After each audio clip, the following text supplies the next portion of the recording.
Hello everyone and welcome back to TowerGate. It is TowerGate Day 371, Thursday, March the 15th, 2018. Thank you so much for tuning in. Wow, pretty interesting day going on today. I'm sure most of you have been following this breaking news. It's occurred as I'm coming to you. It's Wednesday evening about 11 o'clock Eastern Standard Time, and most of you have heard this news this afternoon. So yeah, you're getting this video on Friday morning or Thursday morning. So most of you are already familiar with what's going on here. But let's go ahead and cover it. So the big news that came out today is that we had this, I don't know if it's a leak or exactly what it is, but I think it was first reported by ABC or NBC. It was picked up by everybody else, and it's on the AP Newswire, and it appears that Jeff Sessions may be firing Andrew McCabe. And it appears that this is as a result of an FBI internal review. Now, as we know, as we've been following this story, the Inspector General is obligated, if he finds, criminal wrongdoing during his investigation, he is obligated to report that to the Attorney General. And then, of course, in this particular case, the Attorney General probably would refer it over to the Internal Review Division of the FBI. They would take a look at the Inspector General's report, and they would determine what action should be taken. So that looks like what has happened is that the IG has informed either Rodenstein or Sessions that he has found a crime, maybe multiple crimes, and and then they turned it over to internal review of the FBI, who looked into it, verified it, and came back and said, "Yeah, I mean, this is true." In which case, you have no choice but to fire McCabe. Now, if he can last until Sunday, he'll collect his pension and his retirement. So they would have to fire him before then, and it looks like that's what they're preparing to do. What they can't do is not take this action and have it come out later that they knew what McCabe did, which was something that would require he be fired, and that they didn't do it and allowed him to collect his pension or whatever. They can't come back after the fact and say, "Yeah, we knew about all this, but we didn't do anything." No, they have to do something. They can't have that come back on them like that. They're literally in a position. I don't think they want to fire McCabe. I don't think they do. I think they, were pursuing other avenues. But it looks like could be a couple different things going on here. Now, we know that a few weeks ago there was a lot of talk, a lot of rumors in the rumor mill that possibly McCabe had either falsified or changed those 302s, or he had ordered other people to do it. That, of course, would absolutely be probably there's a half a dozen different criminal charges that would apply to something like that, and that would certainly get you fired and thrown in jail on top of that. It's also very likely that Peter Strokinus and Lisa Page, possibly Bruce Orr, are all cooperating, maybe Bill Priestap cooperating, and they threw McCabe under the bus. That's very likely as well. We really don't know what the issue is, but we know it's serious enough that the IG had to go report it to the Attorney General. They turned it over to the FBI Internal Review to verify it. Once it's verified, that's it. The game is up. So we don't know what it was at this point that brought this about, but whatever it is, it's obviously very serious. And of course, McCabe is going to jail unless his attorneys are successful at getting with the prosecutors and cutting a deal whereby McCabe would give up someone higher up in the food chain. Well, that could only be Priestap, which obviously Priestap is already turned on McCabe, so that's not going to work. That means he would only be able to go, the next step up for him would be Sally Yates, who he worked side by side with, Loretta Lynch, or James Comey. I mean, those are the three people that McCabe could give up.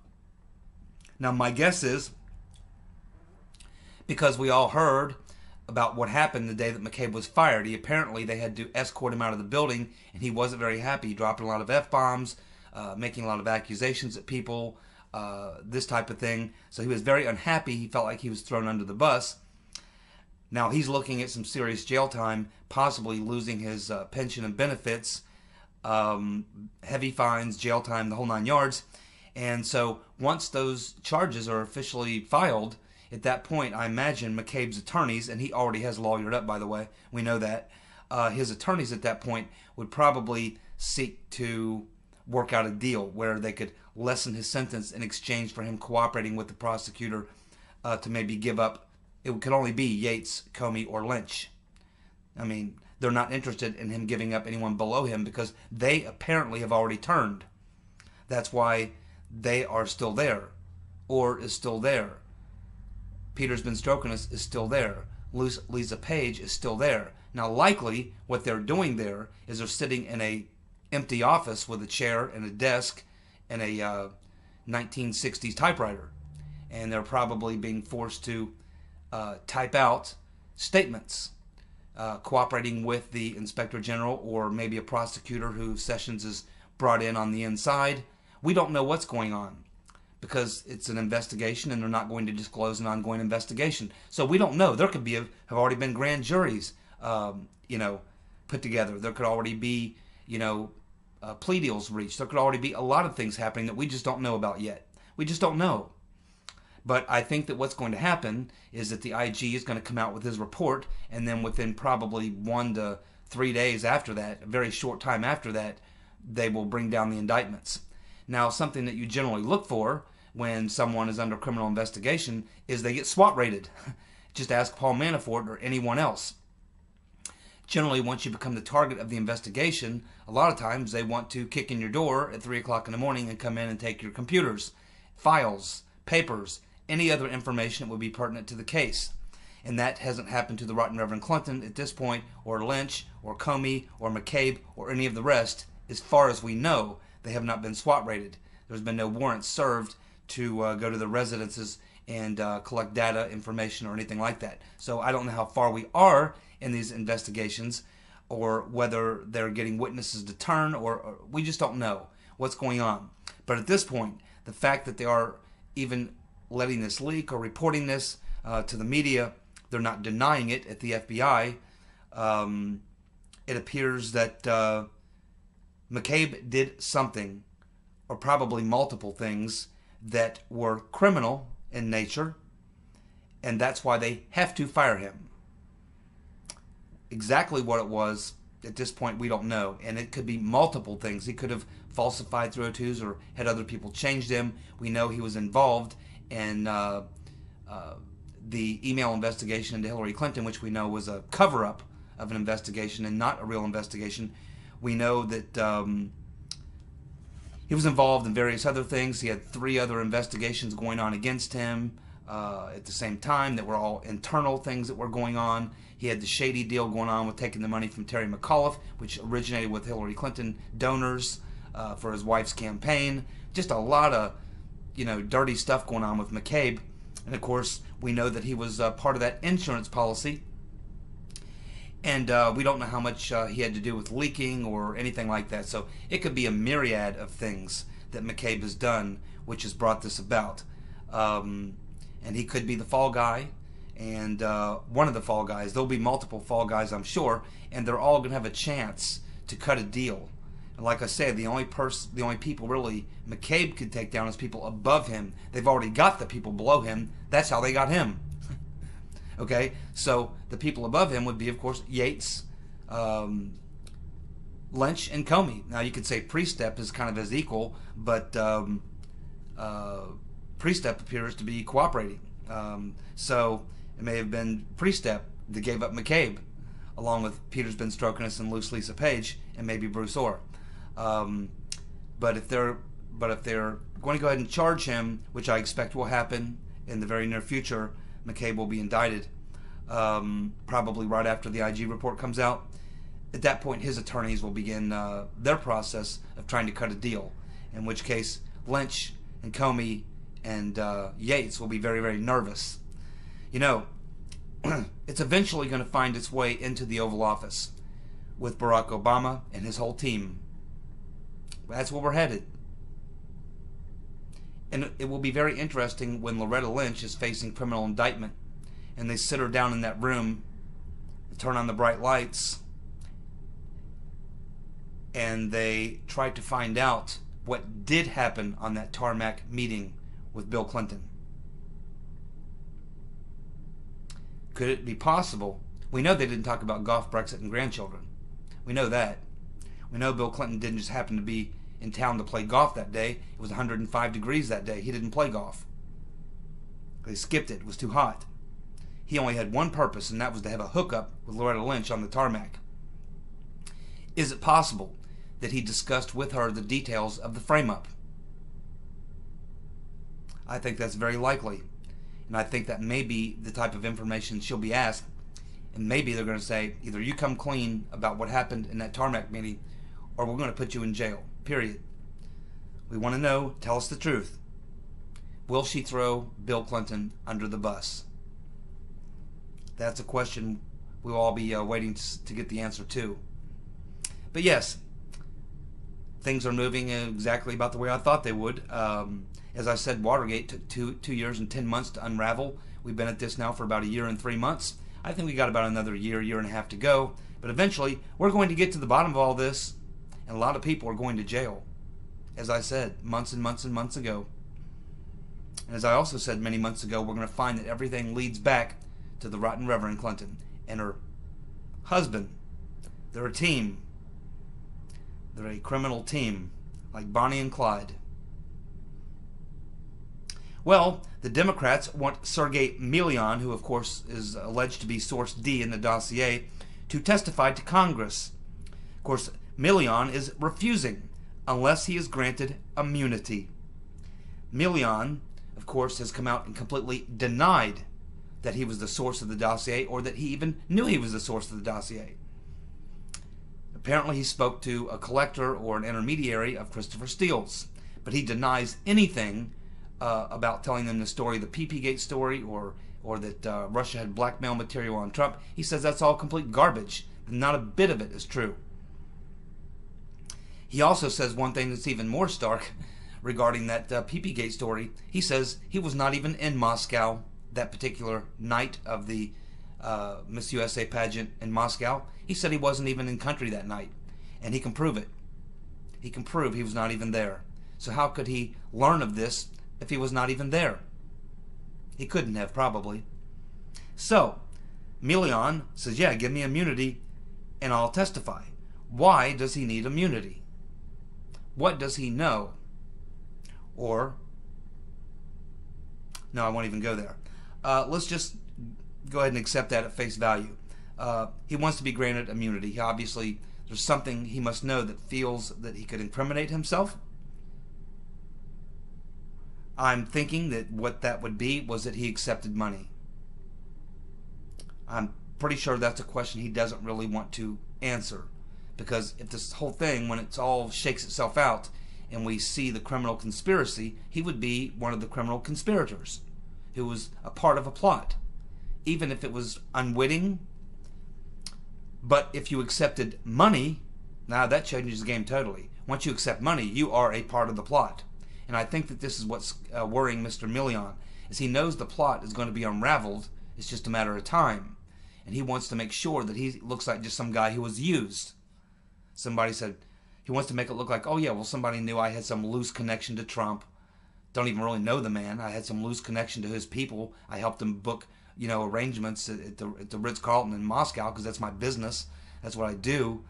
But I don't know Trump. And I don't know any of these other people, and I don't know anything about, I'm not connected to Russian intelligence. I'm not connected to, I don't have any people in the know. I don't know anything about this. This is all garbage.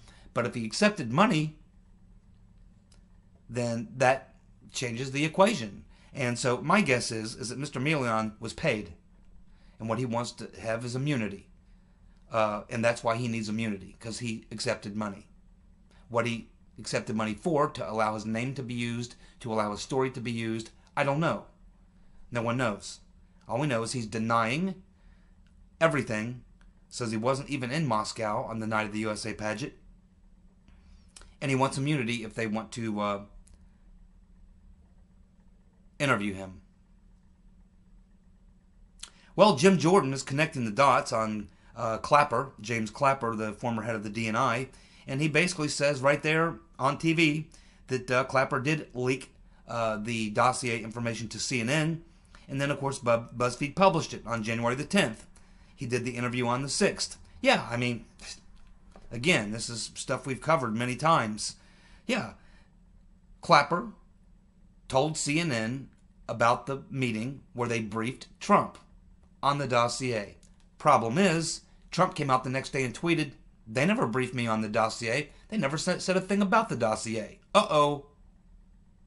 Then of course, Clapper had to come back and try to walk that back, but it didn't work. It's hard to walk that back. He made a couple of confusing statements trying to confuse dates, but it's not going to work. Everything's on record. We know the dates that all these things happened. Clapper leaked to CNN that they briefed Trump on the dossier when they didn't. They didn't brief him on the dossier until 3 days later. That is exactly what happened. Clapper leaked that to CNN's Jake Tapper. It's perfectly clear that that is exactly what happened. Jim Jordan is right. And that, of course, is a major felony. James Clapper is also going to jail. Hey, I told you the other day that I like the idea of Larry Kudlow becoming Trump's new economic advisor, and it looks like that's going to happen. Very well done. What I like about Kudlow is he is not a globalist.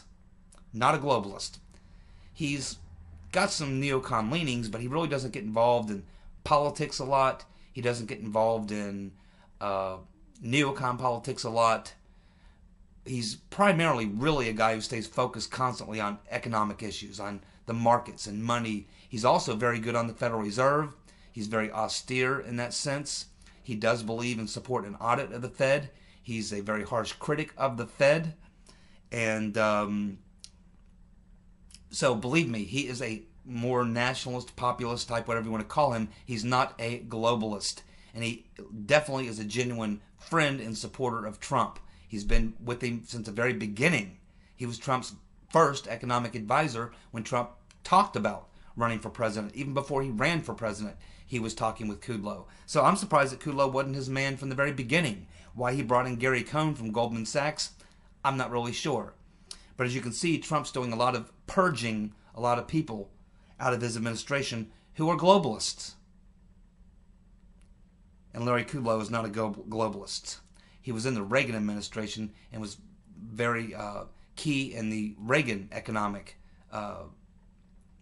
plan, which led to, of course, the creation of millions of jobs and gave us a pretty damn good economy for the remaining 6 years and even going into the first 2 or 3 years of Clinton.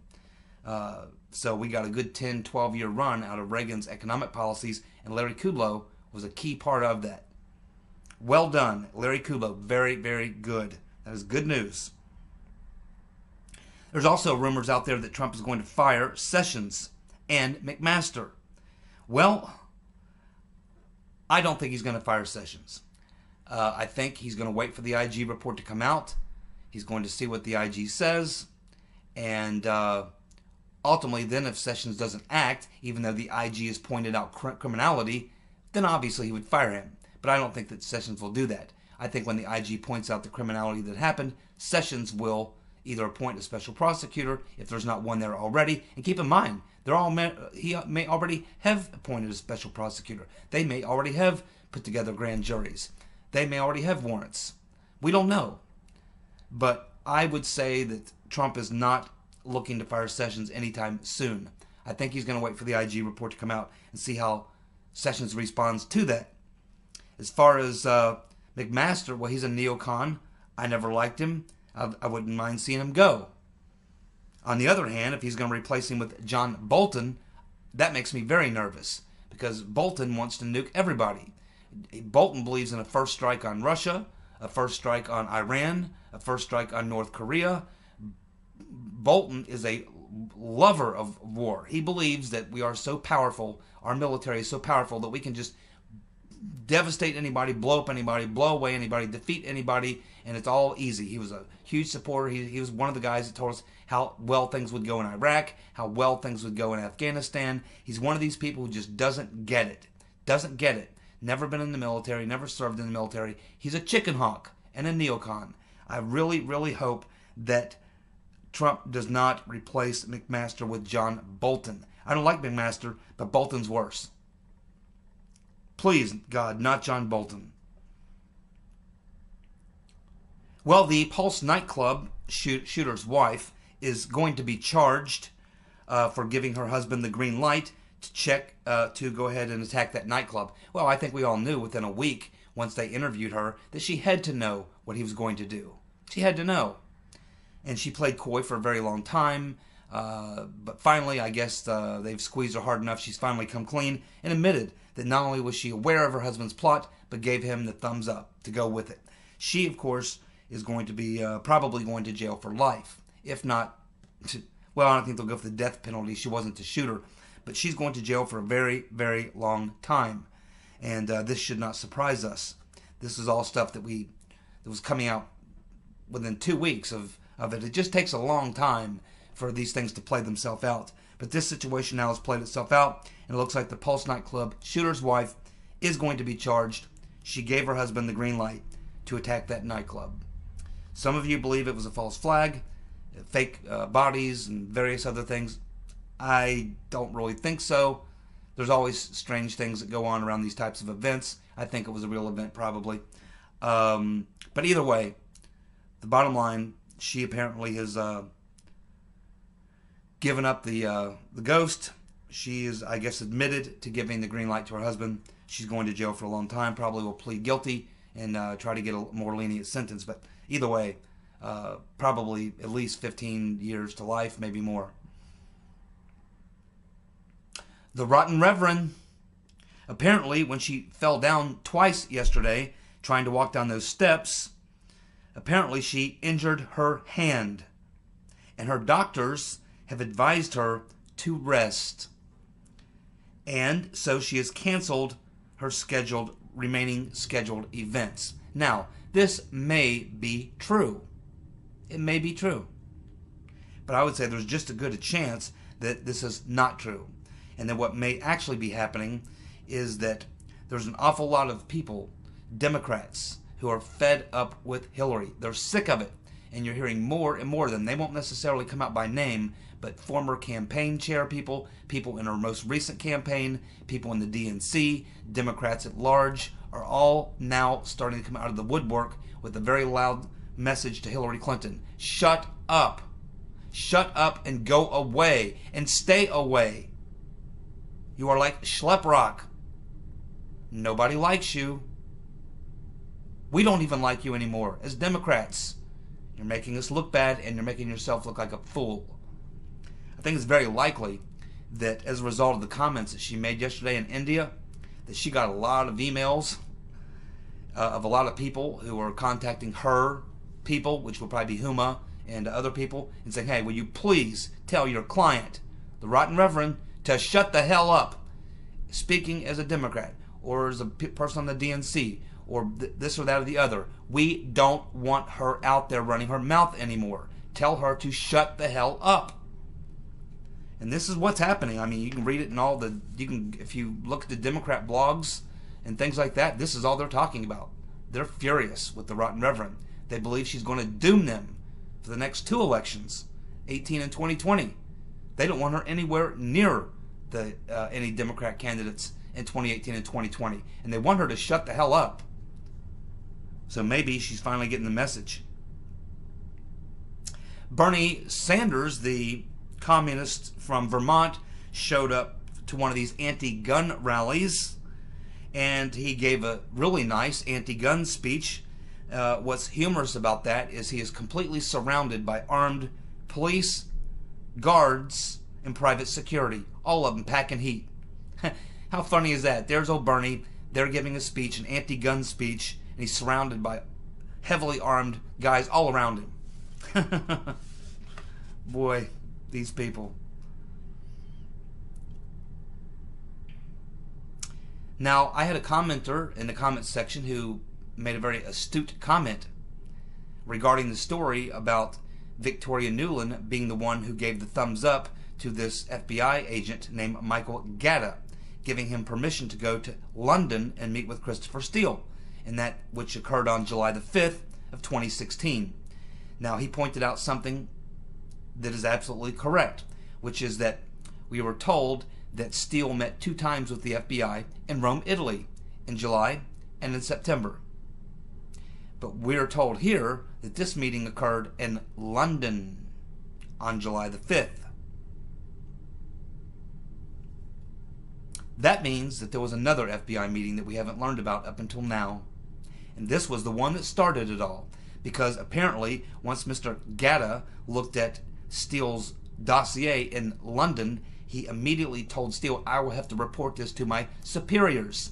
And it was likely that meeting in London, which was the setup for the two following meetings later in July and then again in September. So there were 3 meetings, apparently, and this was the first one, the one that started it all. And it started with that neocon who's married to Mr. Kagan, Victoria Nuland. And Nuland is not answering her phone today. I imagine her lawyers will be doing the speaking for her. You won't hear anything coming out of her, that's for sure. But she's got a lot of explaining to do.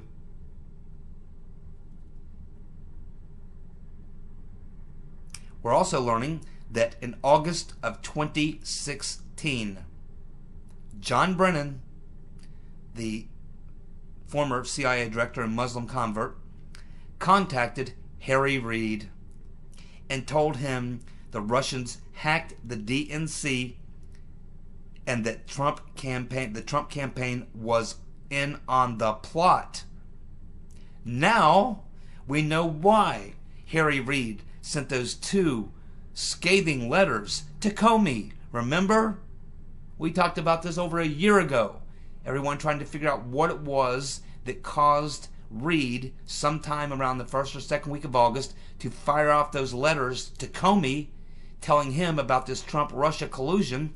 And everybody's saying, wait a minute, who gave that information to Reid? How'd he get that information? This was long before Senator Magoo got a hold of the dossier, long before Kramer went over and met with Steele, long before the dossier, as being known as the dossier at that time, was even out there. Yet somehow Harry Reid had this Trump-Russia collusion thing, and he fired off 2 letters, which you can read online, to Comey. He made them public. Now we know who it was that contacted Harry Reid and why he fired off those 2 letters to Comey. It was because John Brennan contacted Harry Reid in August of 2016 and told him the Russians hacked the DNC and that the Trump campaign was in on the plot. John Brennan, you better lawyer up, brother. You better lawyer up. And he's also guilty of lying at least 2 times, maybe 3, based on his testimony to Congress and what we've learned since then.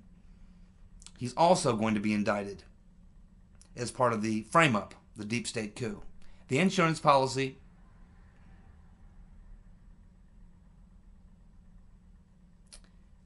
Now, I've been watching Devin Nunes for quite a few months, and we have to keep something in mind here. I can come onto YouTube and I can look at all this information and I can formulate some sort of an idea of what I think is going on. And sometimes I'm right, sometimes I'm wrong, sometimes I'm half right, half wrong. But either way, I can come out here just like any of you in the comments section and we can give our opinion on what we think we see going on. Keep in mind, we don't have all the information Nunes has.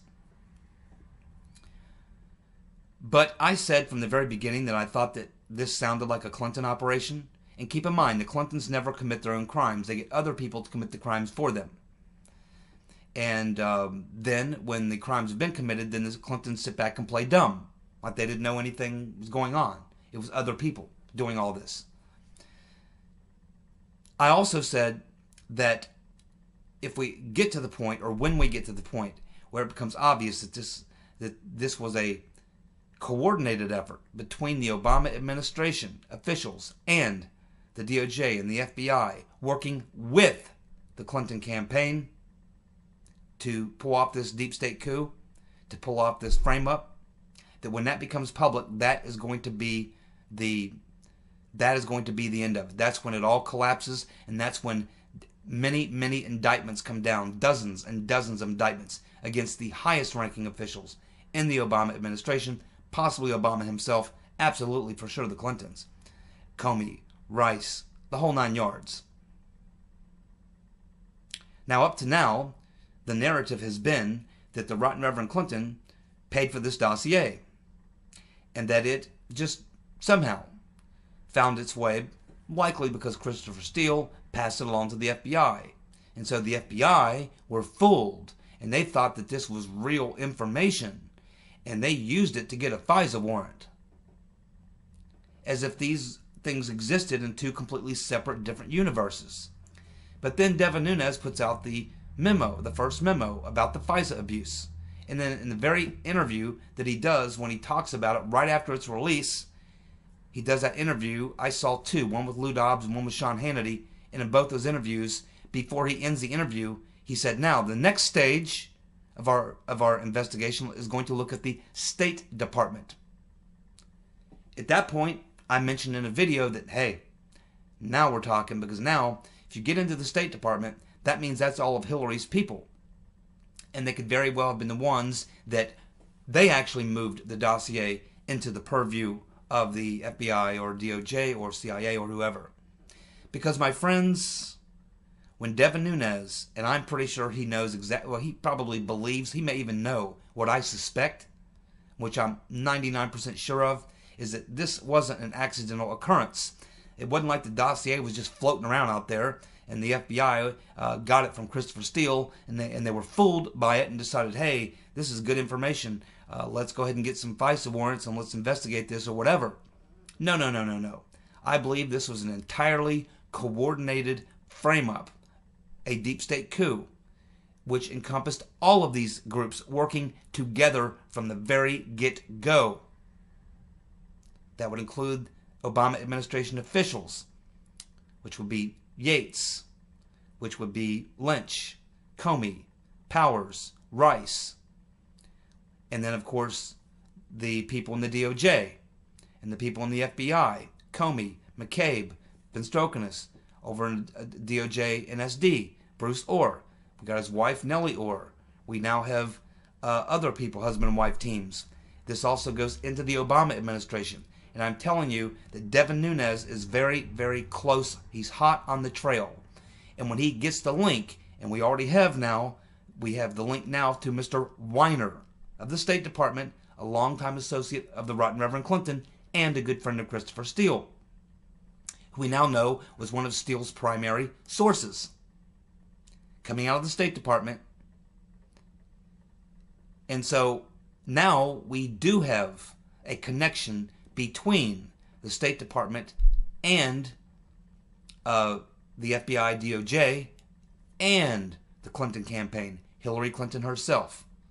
And when you can tie conclusively all of these together, then the narrative can no longer be just that this was an accidental occurrence, that the dossier was out there, Christopher Steele decided to send it over to the FBI, they began looking into it, they were stupid enough to believe it, used it to get a FISA warrant, and that's how this all got going. No, no, no, no, no, my friends. No, no, no, no, that's not what happened. This was a completely planned, coordinated attack involving the administration, the DOJ, the FBI, the intelligence community, including Clapper, Brennan, and all the rest. The only good guy in this thing is Mike Rogers. He's the one that discovered it and shut it down.